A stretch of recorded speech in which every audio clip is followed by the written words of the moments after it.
Hey guys, welcome to another episode of Friday Tea. Today's tea is yerba mate, which is a tea from South America, and it's supposed to be like way more potent than coffee, and I love it.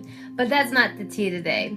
The tea today is going to be actually concerning the COVID vaccine. I think this is a very timely subject, and I'm talking about this because I mentioned it on a live stream, and not a lot of people know this, and so I just want to get this out there. So it's kind of an exciting time, right? Like, we got the vaccine out. I think it seems like maybe things will start getting back to normal. It's becoming available for a lot of people. And it might be, and you might be aware of it or you might not. But actually, like, the current administration is having a really hard time convincing the Black community to take this vaccine. And even in kind of recent news, a few months ago, Letitia Wright, who's Shuri in Black Panther, expressed some concerns on Twitter about the ingredients of the vaccine, and people started trying to label her as anti-vax and everything, and they started asking me what I thought about it, and I had to give them a perspective that I don't think a lot of people are really aware of when it comes to the Black community and things like this. So, first of all, a lot of people have not heard about the Tuskegee experiments. There was just so much human experimentation that went on Black people in, the latter part of the 20th century. A lot of what we know today about modern gynecology is a direct result of experimentation on Black women. And that is not very far behind, guys. That is a trauma that is not that far behind, and it's not something that we have forgotten. And to add on to that, there's always been a very, very bad relationship between the medical community, between medical professionals, and the Black community. It is still taught in medical school, and this has been confirmed by many medical professionals. And it has been confirmed by studies that roughly half of medical professionals don't think that Black people feel pain. And a lot of this, like, that way of thinking has led to a lot of horrendous things happening to Black people in their experiences with the medical community. I mean, and myself included, misdiagnosis, being given the wrong medicine, having, their pain ignored. There are many a story about Black women who reported pain to their doctors, and they wrote it off as basically them being really fucking dramatic. And a lot of those women ended up dying. Some of those deaths have happened during childbirth. My own mother went to the gynecologist, and they could not find my heartbeat while I was inside her belly, and tried to send her off, and with basically just I'm sure the baby's fine. And when my mom was adamant that she would not leave the hospital until she heard her baby's heartbeat, the doctor literally flipped a table and went on a fucking rampage because of that demand, which was completely reasonable.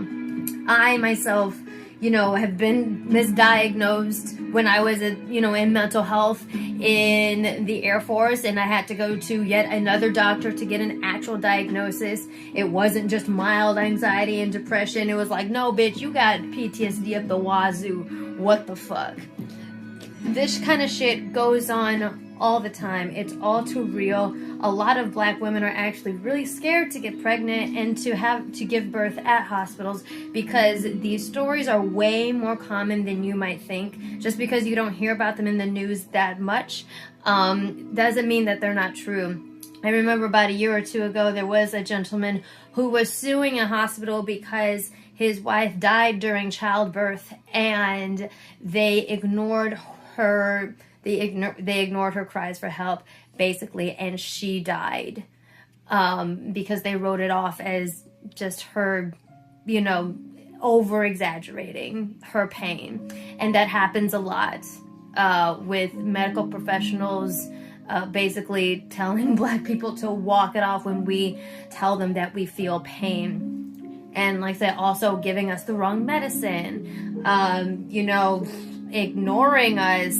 And of course, because of a lot of the studies in medical school, as I understand it, are mostly based off of studying white bodies and white anatomy and white biology without a very diverse spread of bodies to study from. And so it just like everything else, is a very biased field.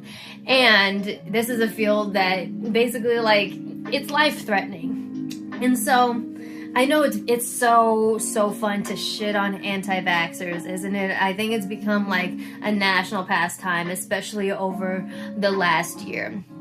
And I think a lot of us can agree that no matter how wary we feel about the vaccine, we're all going to have to end up taking it if we want to participate in society again. Most likely, you're going to have to take the vaccine.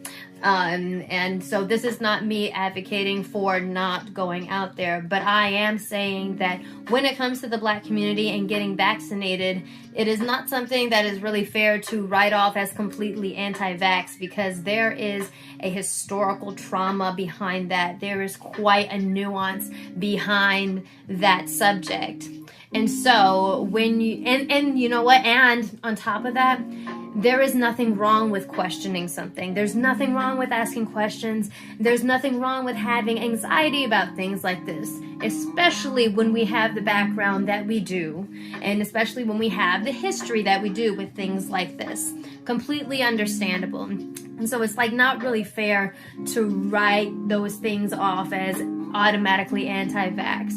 And so as we go into this new season of this COVID experience, and we're getting vaccines and everything, and we're hearing things on the news, and maybe if this comes up again as far as our specific community, just understand that there is just so much baggage behind that.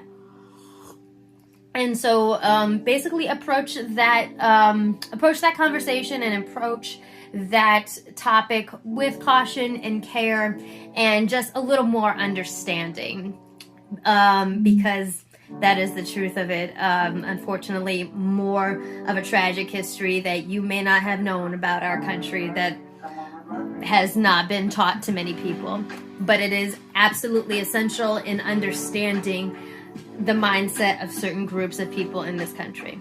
So, guys, that is the tea this week. Please remember to follow me on all my other social media, Instagram, Twitter, and TikTok at Nikki Marina, NICQUE. Please like this video if you enjoyed it, and if you haven't yet, please subscribe to my channel, and I will see you at the next episode of Friday Tea. All right? Take care.